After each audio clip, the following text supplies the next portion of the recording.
Compilação dos ensinamentos de Meishu Sama, agosto de 2025. A vitória do cultivo natural, a força do solo, o princípio da agricultura natural. O princípio da agricultura natural consiste em fazer manifestar a força do solo. Isto porque até agora o ser humano desconhecia a verdadeira natureza do solo, ou melhor, não lhe era dado conhecê-la. Tal desconhecimento levou-o a adotar o uso de adubos e despercebidamente acabou por colocá-lo em uma situação de total dependência em relação a eles, o que tornou essa prática uma verdadeira superstição. No começo, por melhor que eu explicasse o que era o cultivo agrícola sem adubos, as pessoas não me davam ouvidos e riam de mim. No entanto, fui sendo recompensado aos poucos e, ultimamente, a cada ano que passa, os praticantes do cultivo natural têm aumentado, mesmo porque os resultados das colheitas em toda parte têm sido surpreendentes. Ainda que no momento a maioria seja da esfera dos fiéis de nossa igreja, de hoje em diante surgirão gradativamente em várias regiões simpatizantes fora desse círculo. Nosso método agrícola está se expandindo rapidamente, portanto já se pode imaginar que não está longe o dia em que ele será praticado em todo o território japonês. Assim sendo, falando francamente, acho que nossa forma de cultivo poderá ser divulgada como um movimento de derrubada da superstição do adubo. Por ser uma agricultura que não usa absolutamente adubos, nem na forma de esterco, nem de fertilizantes químicos, mas somente compostos naturais, é denominada de método de cultivo natural. Evidentemente, a matéria-prima dos compostos naturais são as folhas e os capins secos, que se produzem naturalmente. Contrariamente, os adubos químicos e os dejetos humanos, o esterco de cavalo ou galinha, os resíduos de peixe e as cinzas de madeira não caem do céu nem brotam da terra. São aplicados pelo ser humano. Portanto, não é preciso dizer que a utilização dos mesmos é antinatural. Originariamente, é certo que nada poderia existir neste mundo sem as benesses da grande natureza, ou seja, nada nasceria nem se desenvolveria sem os três elementos: fogo, água e terra. Em termos científicos, esses elementos correspondem respectivamente ao oxigênio do fogo, ao hidrogênio da água e ao nitrogênio da terra. Na agricultura não existe um só produto que não tenha relação com o oxigênio, o hidrogênio e o nitrogênio. Assim, Deus fez com que os cereais e as hortaliças que constituem os alimentos para a sobrevivência do ser humano possam ser produzidos na quantidade exata de sua necessidade. Analisando a lógica que se segue, será possível compreender isso perfeitamente. Seria um absurdo se Deus criasse o ser humano e não providenciasse os alimentos que lhe possibilitaria a vida. Logo, o fato de determinado país não conseguir produzir os alimentos necessários à sua população é porque em algum ponto ele não está de acordo com as leis da natureza criadas por Deus. Assim sendo, enquanto não se atentar para isso, não será possível sequer imaginar a solução para o problema da escassez de alimentos. A agricultura natural proposta por mim tem como base o princípio já citado, e o atual empobrecimento e o cansaço dos agricultores japoneses pela falta de alimentação serão solucionados sem dificuldades com a prática desse método. Deus, que a tudo vê, não deixa passar despercebida essa situação equivocada, e por meio de seu grandioso amor e misericórdia de não os deixar desamparados, está se dignando levar, por meu intermédio, o princípio da agricultura natural ao conhecimento da sociedade. Urge, portanto, que os agricultores despertem e adotem o quanto antes nosso método. Só assim poderão sair dessa situação. Conforme já mencionado, os três elementos, fogo, água e terra, são as forças motrizes para desenvolvermos os produtos agrícolas. Portanto, se houver uma boa incidência de sol, se garantirmos um bom abastecimento de água e se plantarmos em uma terra pura, é certo que obteremos um grande êxito jamais visto. Não se sabe quando, mas o ser humano cometeu um equívoco sem tamanho, que foi a utilização de adubos. Isso se deu por ele desconhecer por completo a natureza do solo.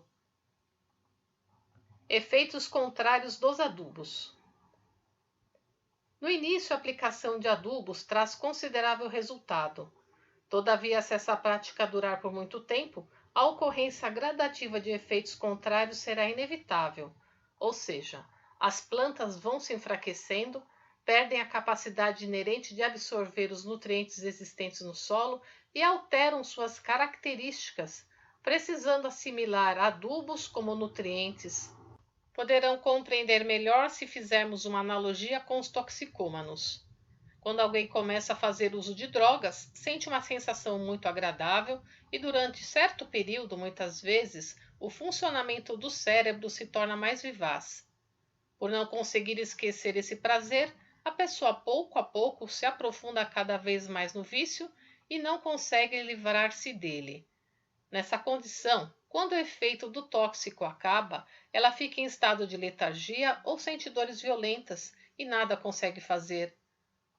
Uma vez que a situação se torna intolerável, embora saiba o mal que isso lhe faz, acaba consumindo a droga novamente e chega até mesmo a roubar para obter recursos para adquiri-la. Fatos semelhantes são constantemente noticiados nos jornais e podemos compreender quão nocivo esse tóxico é. Aplicando tal lógica à agricultura, compreendemos de imediato e afirmamos que hoje todos os solos cultiváveis do Japão estão viciados em adubos, ou seja, gravemente doentes. Todavia, tendo se tornado cegos adeptos dos adubos, os agricultores não conseguem despertar. Ocasionalmente, ao ouvirem minhas explicações, eles resolvem suspender o uso de adubos artificiais e iniciar o cultivo natural. No entanto, como nos primeiros meses os resultados são insatisfatórios, conclui precipitadamente que o certo mesmo é usar os adubos e, desistindo da mudança, voltam à prática anterior. Já que nosso método de cultivo está alicerçado na fé, as pessoas o praticam sem duvidar de nada do que eu digo. Assim procedendo, elas chegam a compreender facilmente o verdadeiro valor da agricultura natural. Descreverei a sequência dos fatos que ocorrem com a mudança para a agricultura natural.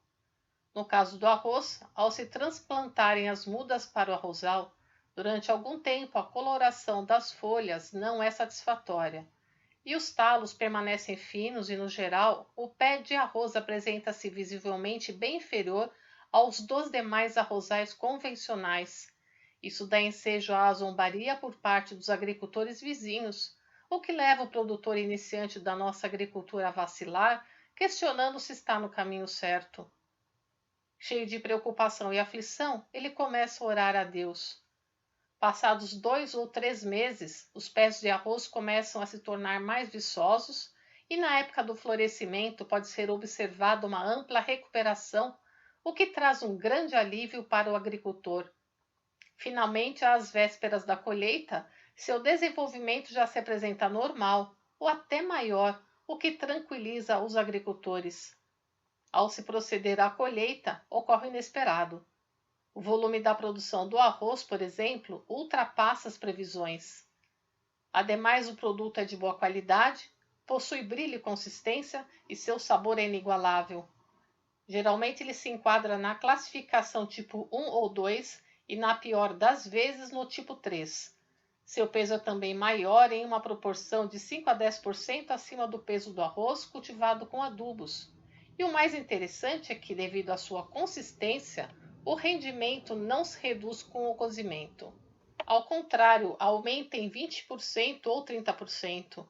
Assim, mesmo que a ingestão de arroz seja 30% a menos, a pessoa se sente plenamente satisfeita. Logo, até do ponto de vista econômico é vantajoso. Logo, se todos os japoneses comessem o arroz da agricultura natural, o resultado seria equivalente ao que se obteria em um incremento de produção de 30%. Mesmo mantendo a quantidade de produção atual, a importação de arroz se tornaria desnecessária, o que seria maravilhoso para a economia nacional. Superstição do adubo. Esclarecendo melhor o assunto, o fato de as plantas parecerem fracas durante 2 ou 3 meses se deve à presença de toxicidade dos adubos tanto no solo quanto nas sementes. Com o passar dos dias, essa toxicidade vai sendo eliminada e o solo e a plantação tendem a melhorar, restabelecendo-se a capacidade original de ambos. Acho que esta teoria é perfeitamente compreensível para os agricultores, pois eles sabem que após o acréscimo de água do campo do arrozal ou uma chuva forte, mesmo nos arrozais alagados em estado já degradado, sobrevêm certas melhoras. Isso ocorre porque o excesso de toxicidade dos adubos foi lavado e reduzido. Quando o desenvolvimento das plantas não é bom, os agricultores costumam repor terras de outras localidades ao solo, e com isso se observa uma ligeira melhora. Os agricultores acham que com as sucessivas e contínuas plantações, o solo foi se tornando pobre devido à absorção de seus nutrientes pelas plantas. Por esse motivo, a melhora sobrevém com a reposição de novas terras. Todavia, isto é equívoco, pois o solo se enfraqueceu e tornou-se pobre em decorrência da toxicidade dos adubos utilizados ano após ano. Por intermédio dessa interpretação, podemos perceber facilmente o quanto os agricultores estão influenciados pela superstição do adubo. Os efeitos do uso de compostos orgânicos. Vou explicar a aplicação de materiais orgânicos naturais. Em se tratando de cultivo de arroz, corta-se a palha do arroz em pedaços bem pequenos, os quais devem ser bem incorporados ao solo para aquecê-lo. No caso de outras culturas, em canteiros de terra, deve-se proceder à decomposição das folhas e do capim secos e misturá-los bem à terra. A razão disso é para evitar o endurecimento do solo, pois, neste caso, as raízes das plantas têm dificuldade para se desenvolver. A respeito disso atualmente, dizem que é bom fazer o ar chegar às raízes, mas isso não é verdade, pois não há nenhuma razão para isso ser benéfico. Se o ar consegue chegar às raízes, é pelo simples fato de que o solo não está compactado. Trata-se de uma interpretação equivocada dos agrônomos a respeito disso. Assim sendo, no caso de cultivos cujas raízes não se aprofundam muito no solo, basta misturar à terra compostos de capim. Com relação aos produtos de raízes mais profundas, deve-se preparar um leito com compostos de folhas de árvores a uma profundidade de mais ou menos 30 centímetros, o qual servirá para aquecer a terra. Tratando-se da espessura do leito para as plantas de raízes profundas, pelo fato de existirem vários tipos de raízes, ele deve ter a espessura que seja de acordo com cada cultura. Geralmente as pessoas pensam que existem elementos fertilizantes nos compostos naturais, mas isso não é verdade. Sua função é aquecer o solo, bem como não o deixar endurecer. No caso de ocorrer ressecamento no solo junto às raízes, é preciso forrar essa parte com uma quantidade considerável de compostos orgânicos, pois esse procedimento faz manter a umidade do solo. São esses efetivamente os 3 benefícios eficazes dos compostos naturais.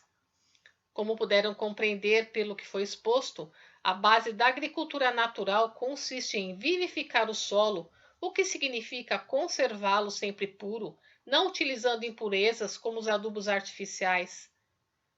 Dessa forma, não encontrando nenhum empecilho, o solo poderá manifestar suas propriedades integralmente. Além disso, é estranho o fato dos agricultores afirmarem, entre aspas, vamos deixar o solo descansar, o que também vem a ser um erro. Quanto mais se cultiva, melhor o solo se torna. Em termos humanos, quanto mais se trabalha, mais saudável se fica, quanto mais se descansa, menos saudável. A respeito disso, os agricultores interpretam de forma oposta, acreditando que quanto mais se realizam os cultivos de forma sucessiva, mais fraco o solo vai ficando em virtude do maior consumo de seus nutrientes pelas plantas, e assim procuram beneficiá-lo fazendo-o repousar. Isso tudo está completamente errado.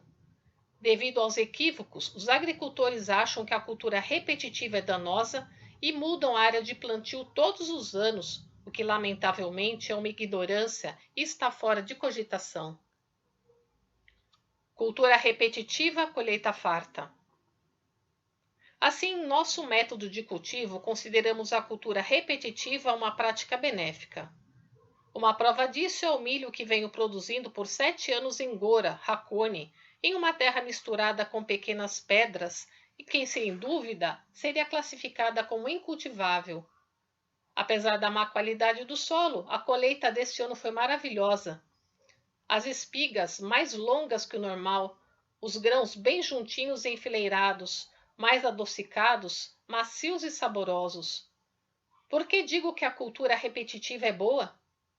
O solo tem a capacidade inerente e natural de se adaptar ao que é plantado nele.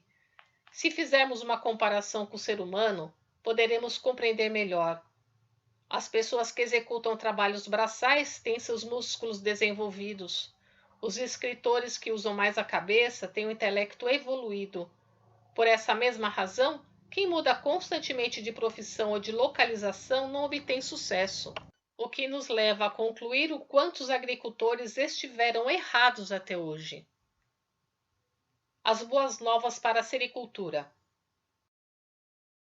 Finalizando, gostaria de dizer que se criarmos o bicho da seda com folhas de amoreira cultivadas sem adubos, ele não adoecerá. Seus fios serão de muita boa qualidade, resistentes, brilhantes, e o aumento da produção será garantida. Se tal prática fosse realizada em nível nacional, evidentemente ocasionaria uma grande revolução no mundo da sericultura e traria incalculáveis benefícios à economia do nosso país. Jornal Eco número 79 e 22 de novembro de 1950. Danos causados pelas pragas. Na atualidade, creio que as preocupações dos agricultores são 3. O elevado preço dos adubos, os danos causados pelas pragas e os prejuízos causados pelos ventos e chuvas. Uma vez que já expliquei os adubos anteriormente, vou detalhar os danos causados pelas pragas.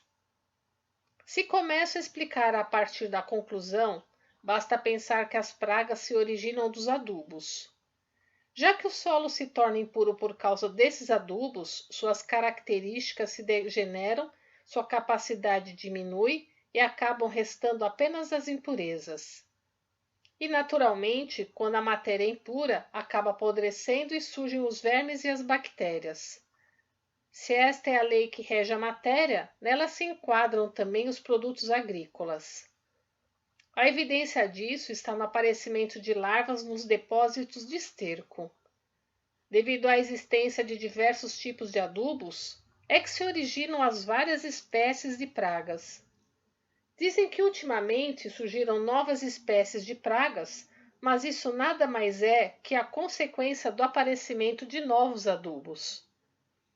A afirmação dos agricultores de que aparecem muitas pragas em locais próximos aos depósitos de esterco evidencia esse fato. Outro ponto importante é que quando aparecem as pragas, pulverizam-se os inseticidas para exterminá-las, o que é extremamente nocivo. Afinal de contas, como os inseticidas são venenos tão possantes que chegam a matar os insetos, ao penetrarem no solo, contaminam-no e acabam deteriorando-o.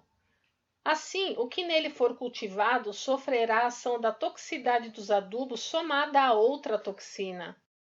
Em decorrência disso, o solo se enfraquecerá e, da mesma forma, o ser humano perderá sua resistência, momento em que as pragas vitoriosas se multiplicarão com mais intensidade. É realmente um círculo vicioso. Até nesse aspecto, podemos notar o quanto a agricultura convencional está equivocada. Além do mais, já que fertilizantes químicos como o sulfato de amônio são venenos mortais, ao comer o arroz que tem absorvido tal veneno, o corpo humano sofrerá seus efeitos e é claro que prejudicará a saúde. Tal dano ocorre porque o sangue se turva.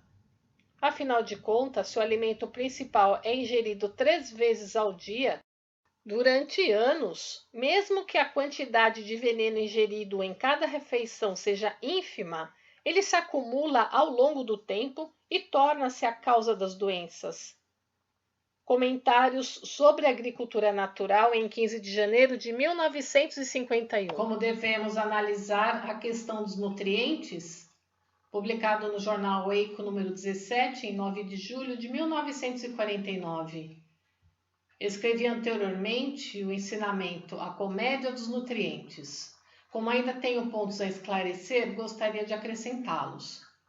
Trata-se de um fato que se sucedeu no ano passado, quando escalei os Alpes japoneses. Na hora do almoço, ao observar a marmita do guia de montanha, fiquei espantado. Havia somente arroz branco e não se via nenhum acompanhamento. Assim sendo, perguntei: não há acompanhamentos na sua marmita? Ele respondeu: é verdade. Mesmo assim, está bem gostosa. Sem ficar indiferente à situação, perguntei-lhe ainda: você não quer um pouco de comida em conserva ou outra guarnição? O guia então me disse: não, senhor, obrigada. Porém, já que o senhor insiste, vou aceitar açúcar. Ele polvilhou o açúcar no arroz e degustou, todo feliz. Acredito que entre os homens modernos não há quem não se surpreenda ao se deparar com tal realidade. Isso porque, alimentando-se somente de arroz, o guia sobe e desce as trilhas dos Alpes diariamente, carregando nas costas mais de 37 quilos de bagagem. Em especial, gostaria de ouvir a opinião dos nutricionistas, pois, segundo a ciência da nutrição, os principais nutrientes estão presentes nos alimentos que acompanham o arroz. Além disso, acho estranho o fato de considerarem a alimentação mista benéfica. Os trabalhadores braçais da Manchúria são conhecidos mundialmente devido à sua excelente condição física. No entanto, suas refeições diárias, isto é, as da manhã, da tarde e da noite, são bastante simples e limitam-se ao pão de sorgo. Esse fato evidencia que a atual ciência da nutrição opõe-se completamente à realidade. Por conseguinte, esse vem a ser um ponto que requer uma reflexão por parte dos nutricionistas. Na minha opinião, o motivo é o seguinte: no caso da alimentação à base de vegetais, a força misteriosa do aparelho digestório processa os alimentos e produz os nutrientes necessários ao organismo. Na verdade, conforme expus no ensinamento A Comédia dos Nutrientes, o que ocorre é o contrário do que a ciência da nutrição explica sobre eles. Isso se dá porque o excesso de nutrientes diminui a atividade dos órgãos referentes à sua produção, causando enfraquecimento da condição física e envelhecimento precoce. Levando em consideração este ponto e pensando em viver bastante, pretendo adotar uma alimentação extremamente frugal depois dos 90 anos. Isso porque, quanto mais simples for a alimentação, mais dinâmicas serão as funções dos órgãos que produzem nutrientes. Caso contrário, não será possível absorver substâncias nutritivas indispensáveis à vida. Em outras palavras, estimular o aparelho digestório significa rejuvenescer. Citarei alguns exemplos. Por volta dos meus 17 e 18 anos, contraí tuberculose pulmonar e fui desenganado pelo falecido Dr. Tatsukichi Irisawa. Naquela ocasião, já estava preparado para morrer, mas um fato me fez despertar e resolvi adotar uma alimentação estritamente vegetariana. Dessa maneira, houve uma surpreendente mudança no quadro da doença e, graças a essa alimentação, em apenas 3 meses recuperei o vigor físico e fiquei mais saudável do que antes de adoecer.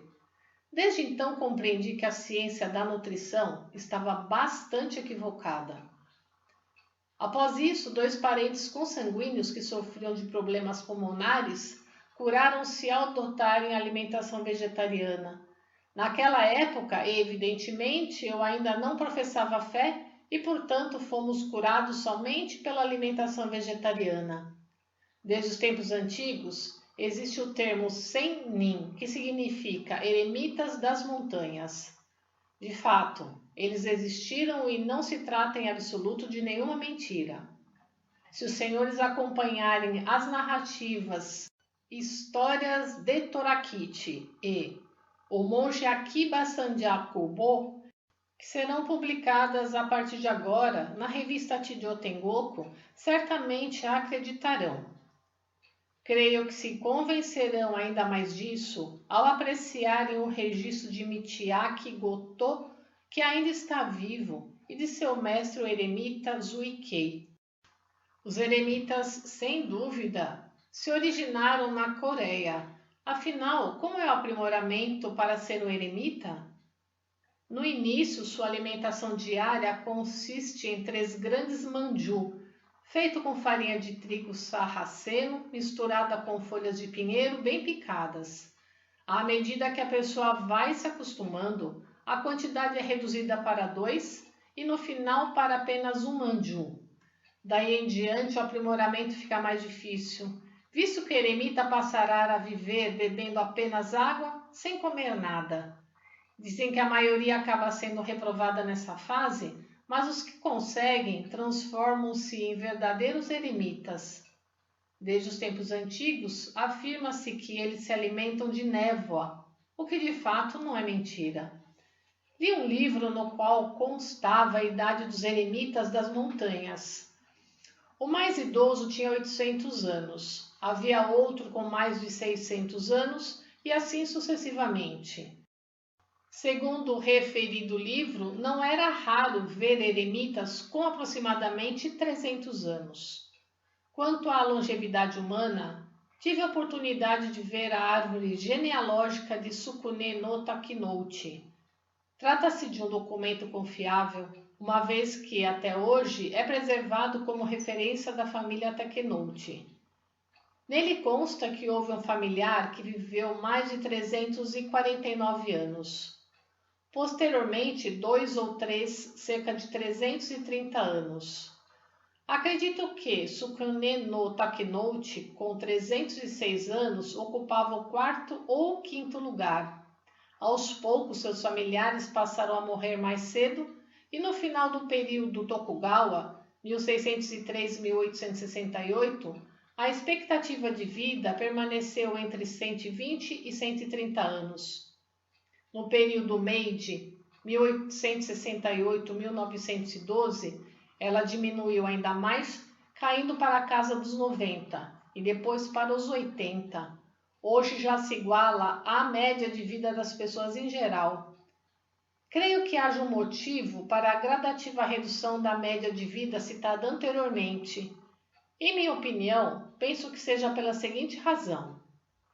No testamento da família Takenouchi, é mencionada a fervura de folhas de rododendro e seu consumo. Acredito que essa recomendação fora dada evidentemente visando a longevidade, mas creio que isso na realidade acabou causando o encurtamento da vida. No ano passado morreu na Bulgária um senhor com 156 anos de idade, famoso por ser a pessoa mais idosa do mundo. Há um fato interessante no tocante a esse assunto. Uma senhora de 120 anos ficou muito abalada diante da morte desse senhor, e o motivo de sua tristeza era o seguinte: na juventude, os dois se amaram, mas por alguma razão não puderam se casar. Contudo, ela não o esquecia. Parece que o choque provinha do fato de o senhor de 156 anos pretender casar-se pela 10ª vez. Foi um caso impressionante e inimaginável. Voltando ao assunto dos eremitas, dizem que, quando alguém se torna um deles, fica muito leve, sendo possível correr o campo e a montanha de maneira semelhante à dos animais.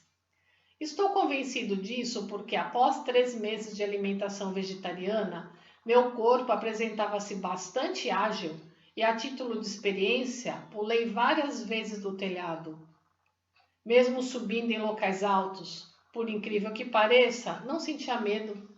Além da agilidade do corpo, eu estava mais paciente e resiliente, a ponto de, em relação a certas coisas, não saber mais o que é ficar entediado. Constatei quão benéfica é a alimentação inteiramente vegetariana. Todavia, há apenas um ponto inconveniente, se é assim que podemos dizer: a diminuição dos desejos materiais. Por outro lado, não gostava de me enraivecer e aceitava tudo. Melhor dizendo, por não impor a resistência a nada, é possível que as pessoas tenham passado a me enxergar como um perfeito eremita das montanhas. Explanei longamente no tocante aos nutrientes e citei vários exemplos. Em suma, eles estão presentes nas hortaliças e a finalidade deste artigo é ensinar a esse respeito. Extraído do livro Alicerce do Paraíso, volume 6, página 143.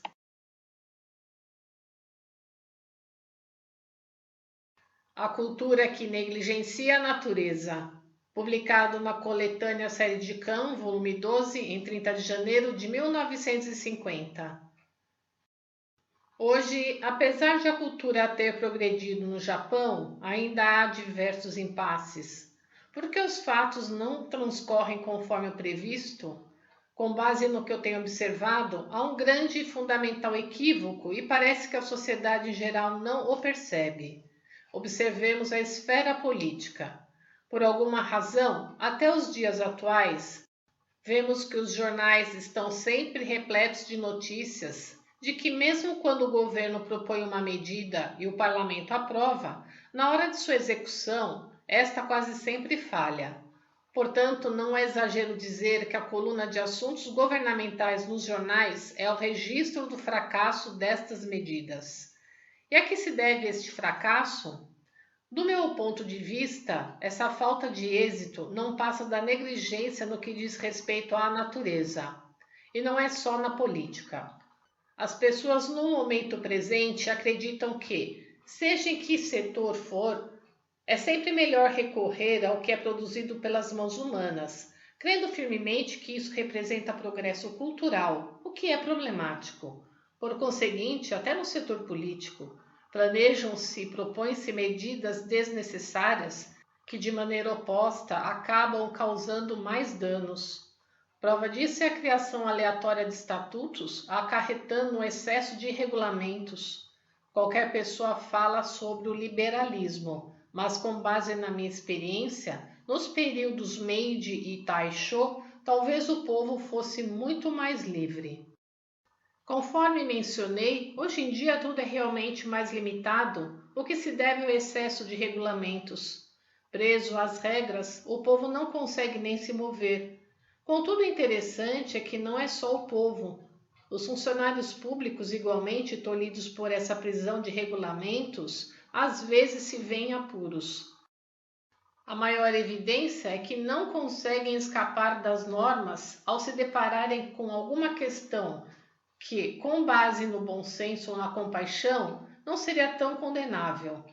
Não é raro ouvir funcionários deixar escapar alguns lamentos como: até mesmo nós estamos em apuros com os regulamentos. Já ouvi alguém dizer que, provavelmente, o Japão é o país com maior quantidade de leis, e é realmente verdade. Existe o provérbio: quanto mais leis, mais crimes, e tenho a impressão de que essas palavras ainda se aplicam ao Japão.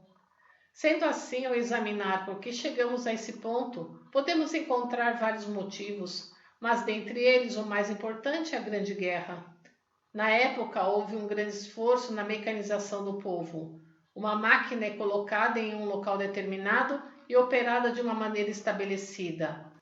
Não há liberdade, basta colocar óleo de vez em quando e girar sua engrenagem. O ser humano foi tratado exatamente como uma máquina. Surgiu então o ser humano-máquina, alguém que não pode dizer o que quer, não tem liberdade de ação, não come o que deseja. Para se mecanizar o ser humano é preciso um molde, e os regulamentos são tais moldes. A economia de comando, que deixou alguns resquícios nos dias de hoje, é um desses moldes. Para mecanizar a população, são necessários muitos funcionários. Durante a guerra, foram criados sucessivamente vários departamentos e agências governamentais e o resultado foi o aumento exponencial de funcionários públicos. Esse crescimento continua. O salário desses funcionários chega a 300 bilhões de ienes por ano, uma soma impressionante. Se fosse apenas isso, ainda estaria bem. Mas existe um outro grande problema que passa despercebido. Como consequência do grande número de funcionários, acaba sobrando gente. Assim sendo, visto que há pessoas demais, estas não podem ficar ociosas. Logo é preciso encontrar algo, um serviço. E aí, o que desperta a atenção dos funcionários é a revisão dos regulamentos. E isso é ainda mais problemático, pois quando uma nova lei entra em vigor, o trabalho feito até então é anulado.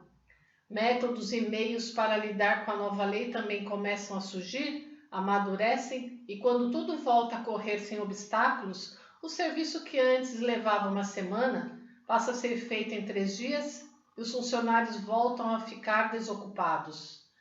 E então surge a ideia de renovar os regulamentos. É preciso despertar para esse ponto e diminuir o número de funcionários públicos.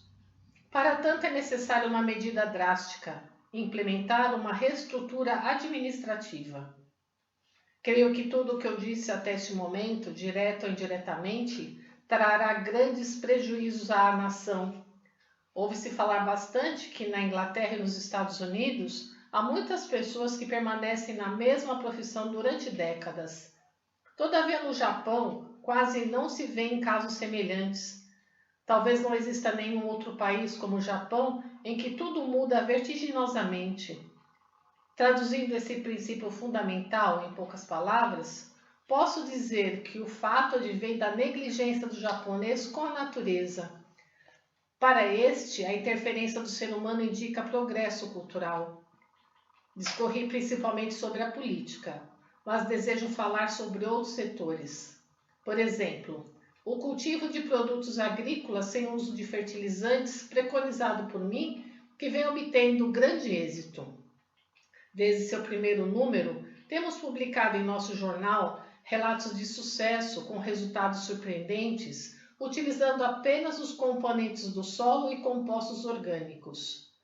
Essa teoria básica está na adaptação à natureza e os agricultores, sem perceberem, vêm sofrendo durante um longo tempo, considerando apropriada a aplicação de adubo artificial, gastando muito e empregando enorme esforço nos fertilizantes, matando o solo e criando pragas. Esses agricultores estão aflitos diante dos maus resultados que enfrentam. Não podemos ignorar essa insensatez. Sem dúvida, isto é o resultado da negligência à natureza. Nosso método agrícola valoriza o composto orgânico, pois as folhas caídas e a grama seca pertencem à natureza. Falarei sobre outro dano decorrente da inobservância da natureza, agora na medicina. A doença surge no ser humano como um processo de purificação das toxinas acumuladas em decorrência de várias causas. Portanto, trata-se de uma ação fisiológica natural, sendo extremamente necessária. Nessa ocasião, a febre, a tosse, o catarro, a coriza, o suor noturno e outros purificam o corpo e a saúde aumenta. Ou seja, a doença é uma providência para aumentar a saúde. É realmente uma grande dádiva de Deus. Todavia, a medicina contemporânea interpreta a doença de maneira oposta e acha adequado parar o processo de eliminação das toxinas, o que é um tremendo erro. O processo mais simples é o resfriado. Ao nos resfriarmos, escapamos da pneumonia e da tuberculose. Logo, ao estimulá-lo, é óbvio que a tuberculose e a pneumonia diminuirão percentualmente. No entanto, a medicina, sem perceber esse fato, baseada em uma lógica contrária, interrompe a eliminação de toxinas no caso dos resfriados. A maior prova do que digo é que, à vista disso, em vez da redução dos casos de tuberculose e pneumonia, observa-se até a tendência do seu aumento. É desnecessário dizer que essas situações se devem por se negligenciar a natureza. Extraído do livro Alicerce do Paraíso, volume 6, página 167. A respeito do paraíso terrestre. Por meio do rádio e dos jornais, tomamos conhecimento de que atualmente a sociedade está por demais repleta de absurdos. Excluindo a guerra numa rápida visão, podemos igualmente enumerar a corrupção dos funcionários públicos, homicídios, roubos, fraudes e golpes, assaltos, suicídios individuais de toda a família, tuberculose, problemas de doenças contagiosas, escassez de alimento, crise habitacional, dificuldades financeiras, sofrimento decorrente dos pesados impostos. As coisas boas são tão poucas quanto as estrelas ao amanhecer. Então surge a dúvida: por que a sociedade chegou a esse ponto? Realmente pode ser que existam muitas causas. Em suma, diríamos que essa situação é decorrente do declínio do nível do ser humano e de sua decadência moral. Assim, ultimamente, os intelectuais e os educadores começaram a interessar-se por essa questão. Outra causa que pode ser apontada é que, após a Segunda Guerra Mundial, o pensamento liberal passou os limites. Os intelectuais e educadores estão considerando que, de imediato, não há alternativas a não ser a retomada da educação, da moral e da ética. O que é interessante observar é que no Japão nunca se recorre à religião para corrigir tais situações. Também não seria para menos, pois as religiões antigas são fracas demais e as novas, em sua maioria, são supersticiosas e impostoras. É por isso que ainda não se conseguiu encontrar um caminho que levasse à solução fundamental do problema. Objetivando contribuir de forma diferente para a solução desta situação difícil, estou colocando em ação um plano detalhado. Trata-se primeiramente das diversões em geral. Naturalmente, em qualquer época, o povo necessita de entretenimento. Na sociedade atual, entretanto, a maioria delas é por demais vulgar. De fato, teatro, cinema, esporte, jogo de tabuleiro chinês Go, xadrez japonês, mahjong, pachinko são diversões aceitáveis, mas acho que se fazem necessárias recreações de nível ainda mais elevado. É com esse objetivo que nossa igreja está construindo os protótipos do paraíso terrestre nas cidades de Hakone e Atami.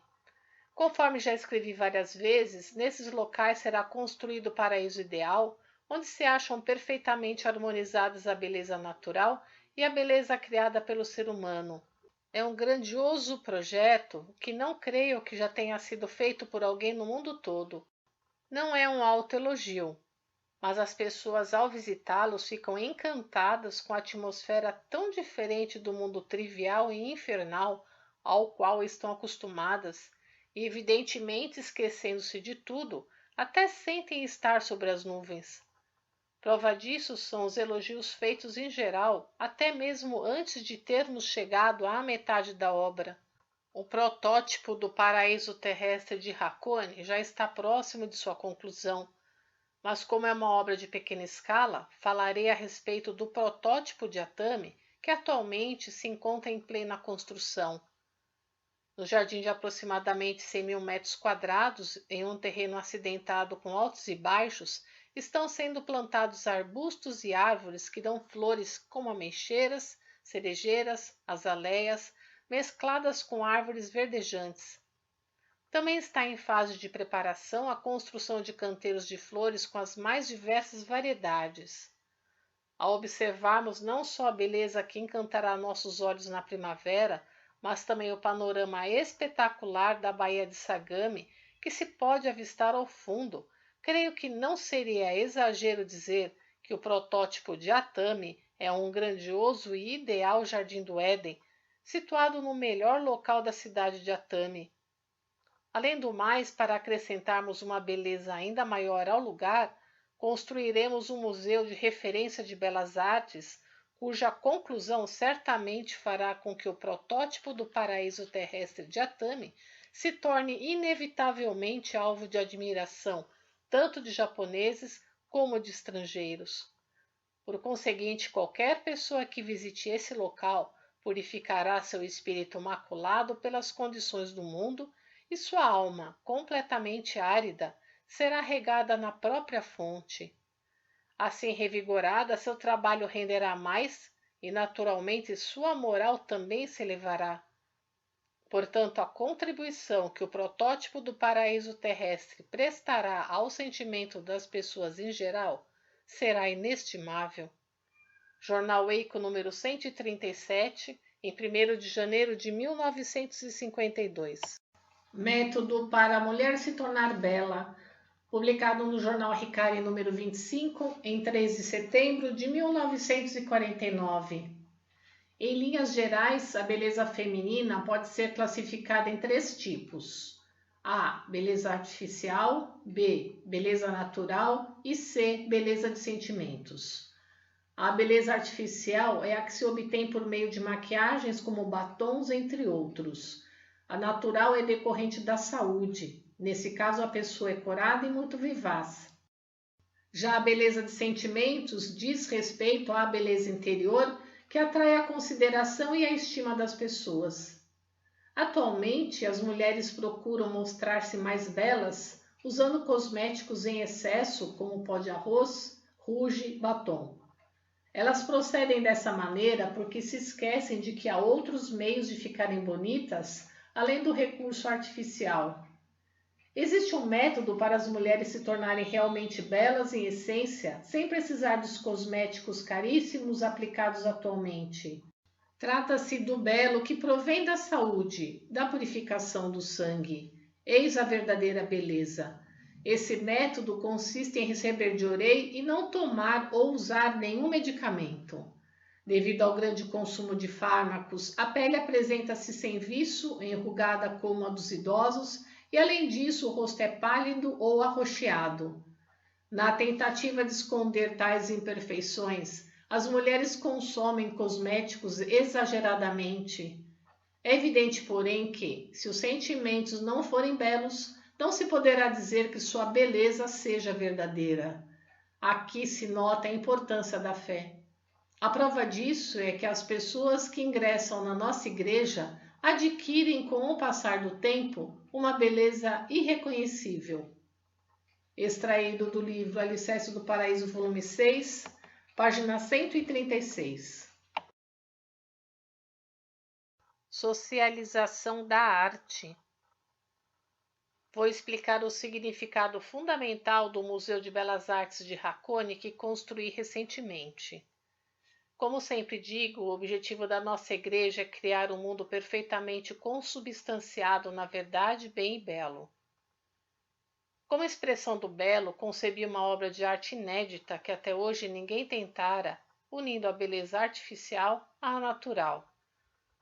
O motivo é que até hoje, sem entrar no mérito dos outros países, apesar do Japão ser detentor de um grande número de magníficas obras de arte, que não deixam nada a desejar em relação às de outras nações, aquelas se encontravam nas mãos da classe privilegiada que as guardavam como tesouros, sem expô-las ao público. Só as mostravam de vez em quando a um grupo limitado de pessoas. Em suma, trata-se do monopólio das belas artes, e esse era o modo feudal de pensar dos japoneses até este momento. Há algum tempo vinha achando esse fato realmente lamentável e, portanto, de alguma forma desejava eliminar esse mau costume e integrar as belas artes à sociedade. Enfim, trata-se da libertação das mesmas e do deleite para o povo. Acreditando que esse sim seria um motivo para impulsionar a arte, permaneci atento à possibilidade de realização. Pelo fato de eu ser um líder religioso, pude contar com a devotada dedicação dos fiéis. Assim sendo, o Museu de Belas Artes foi concluído em um espaço de tempo relativamente curto, e estou imensamente feliz ao ver concretizada uma aspiração de longos anos. Atualmente, em algumas regiões do Japão, existem museus de belas artes particulares, mas o objetivo de sua criação difere completamente do meu propósito. Para satisfazerem seus gostos pessoais, preservarem seu patrimônio e sua reputação, pessoas abastadas e os grandes conglomerados empresariais investiram recursos financeiros e transformaram vastas coleções de arte em entidades jurídicas, com o propósito de garantir e preservar seu futuro. uma vez que existe uma lei regulamentadora determinando que os museus devem, por alguns dias do ano, abrir suas portas ao público, eles assim procedem apenas durante um curto período, na primavera e no outono. Por essa razão, devemos dizer que seu papel social é ainda muito limitado. Em contraposição, nosso Museu de Belas Artes fecha apenas durante os 3 meses de inverno, dezembro, janeiro e fevereiro, devido ao clima de Hakone. No restante do ano, ele permanece aberto, oferecendo a possibilidade de visitá-lo quando se desejar. Nesse sentido, também podemos dizer que ele é um museu ideal. Os objetos expostos chegam a disputar espaço entre si. São raros e de excelente qualidade, fazendo com que as pessoas interessadas em belas artes desejem apreciá-los, mesmo que por uma única vez. Por conseguinte, imagino que a satisfação dessas pessoas seja realmente muito grande. Acrescente-se que o preço do ingresso também é acessível, fato que nos faz crer que podemos contribuir amplamente para o bem-estar social. Outro aspecto positivo é que quando o artista da atualidade deseja ver algum objeto de arte como referência para seus estudos, não encontra nenhum museu de arte japonesa, pois predominam as obras arqueológicas e de cunho histórico. E quando se trata de objetos de arte, estes são predominantemente budistas. Os demais museus de belas artes particulares têm exposto, sobretudo, a arte chinesa e ocidental. Assim sendo, não existia nenhum museu de belas artes verdadeiramente japonês. Por esse motivo, até para a preservação de obras culturais de inestimável valor que tendem a se dispersar, poderemos contribuir amplamente. Outro dia, em visita ao nosso museu, o Sr. Asano, diretor do Museu Nacional de Tóquio, e o Sr. Kinji Fujikawa, diretor administrativo da Comissão de Preservação do Patrimônio Cultural, disseram que nosso museu preenche as condições de que nosso país mais necessita atualmente, razão pela qual, além do reconhecimento, eles manifestaram irrestrito apoio e desejo de que nos empenhemos cada vez mais nesse sentido. De fato, isso constitui um grande estímulo para mim. Para finalizar, gostaria de dizer em especial que no futuro, grande número de turistas visitará o Japão. Como não existe quem não passe por Hakone, sem dúvida esses turistas visitarão também nosso Museu de Belas Artes. Desse modo, ele será bastante útil no que se refere à melhoria do posicionamento cultural do Japão. A propósito, estrangeiros de grande influência, tal como o professor Langdon Warner, 1881-1955, nos têm solicitado visitas ao museu, de modo que chegará também o momento em que o museu será conhecido no exterior. Acho que não está muito longe um dia que se tornará uma instituição japonesa reconhecida. No desejo de corresponder a essa expectativa, atualmente estou me esforçando continuamente no seu aperfeiçoamento como um todo. Jornal Eiko número 168, em 6 de agosto de 1952. Compartilhe os ensinamentos de Meishu Sama.